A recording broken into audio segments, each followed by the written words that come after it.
पूरे 5 साल बाद हेम कनाडा से लौटा था। कनाडा में एक ब्यूटी प्रोडक्ट्स बनाने वाली कंपनी के लिए हेम काम करता था। हेम अपने देश अपने घर लौटकर काफी खुश था। एयरपोर्ट पर उतरे ही हेम की नजरें अपने परिवार वालों को खोजने लगी। जल्दी ही उसे अपने माँ बाप, भाई भाभी, बड़ी बहन और खुद की 3 साल की बच्ची भी एयरपोर्ट पर खड़े नजर आई, लेकिन उसकी नजरें शोभा को खोज रही थी। वो सोचने लगा, ये शोभा मुझे मिलने आई क्यों नहीं, और ऊपर से उसने हमारी छोटी सी बच्ची को भी यहाँ भेज दिया। अश्विन एयरपोर्ट पर सबसे हंसी खुशी मिला। फिर उसने शोभा के बारे में पूछा तो उसकी दीदी बोल पड़ी, भाई वो घर पर ही है, तुम्हारे लिए खाना तैयार कर रही है। वह तो आज ही तुम्हारे आने की खुशी में काम करने लगी है, वरना वो कोई काम करती कहाँ है। अश्विन ने अपनी बेटी को प्यार से उठा लिया, लेकिन उसकी बेटी उसे देखकर रोने लगी। लाओ मुझे दो, बच्ची को वह तुम्हें काफी दिनों बाद देख रही है ना, इसलिए पहचान नहीं पा रही होगी। कहते हुए दीदी ने बच्ची को अपने पास ले लिया। सभी टैक्सी में बैठकर अपने घर की तरफ रवाना हुए। अश्विन अपने परिवार से मिलकर खुश था, लेकिन ये बात कि शोभा उसे एयरपोर्ट पर मिलने नहीं आई उसे काफी परेशान कर रही थी। वो सोचने लगा, क्या खाना बनाना इतना ज्यादा जरूरी था? मुझसे मिलने से भी ज्यादा, और वो भी तब जब मैं 5 साल बाद वापस आया हूँ। इन्हीं ख्यालों में घर तक का आधा रास्ता बीत गया। अब उसकी बच्ची उसे देखकर रो नहीं रही थी, इसलिए अश्विन उसके साथ खेलने लगा। बाकी का आधा रास्ता भी खत्म हुआ और सब घर पहुंच गए। गाड़ी की आवाज सुन शोभा बालकनी में आकर खड़ी हो गई और अश्विन की तरफ देखने लगी। अश्विन भी जैसे ही गाड़ी से उतरा, उसने पहले दरवाजे की तरफ और बाद में बालकनी की तरफ नजरें घुमाई, जैसे वह सुबह को ही देखना चाहता हो। अश्विन से नजरें मिलते ही शोभा के चेहरे पर मुस्कान झलक पड़ी। अश्विन भी उसे देखकर हल्के से मुस्कुरा दिया। सभी घर के अंदर गए। शोभा सबके लिए पानी लेकर आई और सभी को पानी देने के बाद फिर से किचन में चली गई चाय बनाने के लिए। थोड़ी देर तक सभी परिवार वालों से बातें करने के बाद अश्विन शोभा को बुलाने लगा। माँ ने उसे बीच में टोकते हुए कहा, रहने दो उसे किचन में, थोड़ा काम कर लेने दो, बाद में अपने आप आ जाएगी।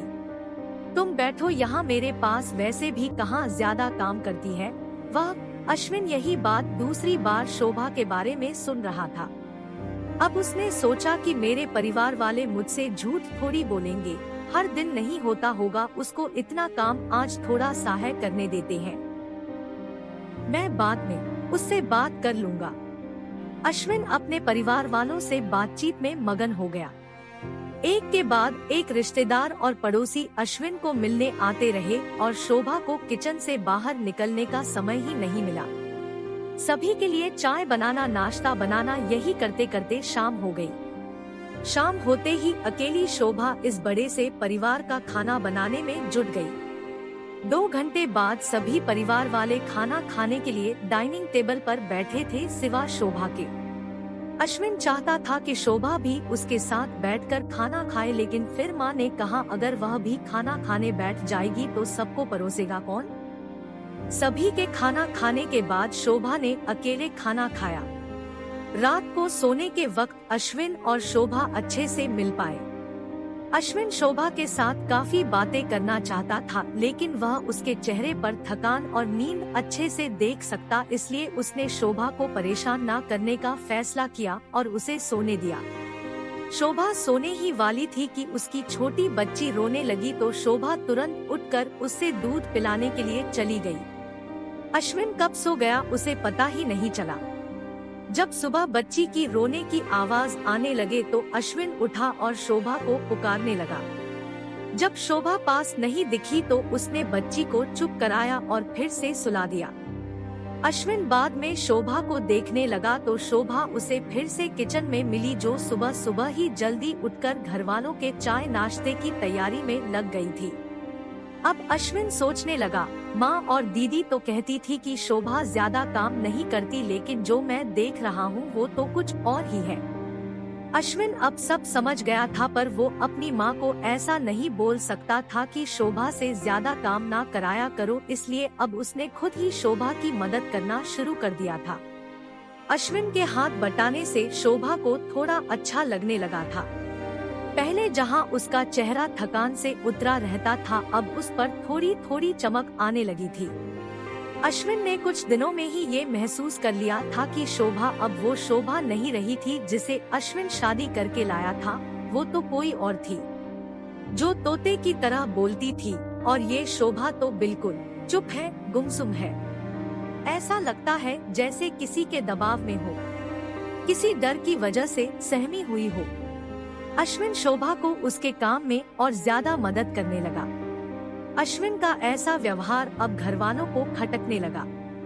घर के सभी बड़ों और उसकी दीदी ने मिलकर अश्विन को समझाया, तुम अपनी बीबी की मदद करते हो, उससे हमें कोई ऐतराज नहीं है, लेकिन तुम्हें भी एक हद तक ही ऐसा करना चाहिए। जब तक कोई तुम्हें ऐसा करता न देख रहा हो तब तक सब ठीक है, लेकिन जब कोई तुम्हें बीवी के होते हुए बर्तन धोते देखे तो वो अच्छा थोड़े ही लगता है।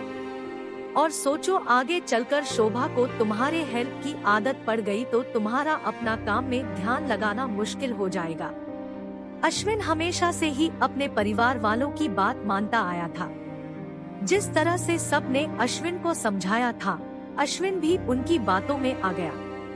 अब अश्विन शोभा की मदद करने से कतराता था। कभी कभार वह बच्ची के लिए दूध गर्म कर लिया करता, उससे ज्यादा कुछ नहीं। घरवालों ने अश्विन को विदेश जाने से मना कर दिया और कहा कि यहीं पर कुछ काम कर लो। अश्विन ने अब घर से ही ब्यूटी प्रोडक्ट्स ऑनलाइन बेचना शुरू कर दिए। उसका परिवार भी बढ़ गया। अब उसे 2 बेटियां और 1 बेटा था। दोनों बेटियां स्कूल जाने लगी थी, लेकिन बेटा अभी भी छोटा था।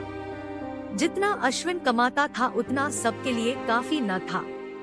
काफी सोच विचार करने के बाद अश्विन ने यह फैसला किया कि वह अब शोभा के साथ शहर में जाकर रहेगा, जहां पर शोभा भी काम कर पाएगी और वह घर से ही अपने ब्यूटी प्रोडक्ट्स बेचना शुरू रखेगा।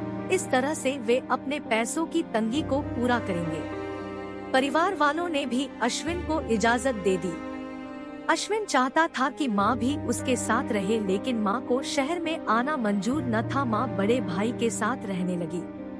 शहर में अब शोभा नौकरी करती और अश्विन घर से ही ऑनलाइन अपने प्रोडक्ट बेचता। कई साल ऐसे ही बीत गए। शोभा घर का काम और बाद में बाहर का काम करके पहले से भी ज्यादा थकी थकी रहने लगी।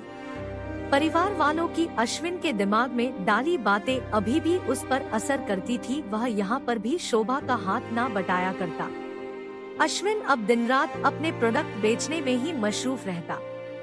कभी कभी शोभा उससे कहती कि मुझे अच्छा नहीं महसूस हो रहा है, मुझे डॉक्टर के पास ले चलो।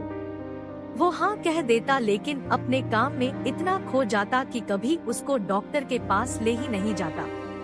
शोभा तो बीमार थी, लेकिन एक बार अश्विन बहुत ज्यादा बीमार हो गया।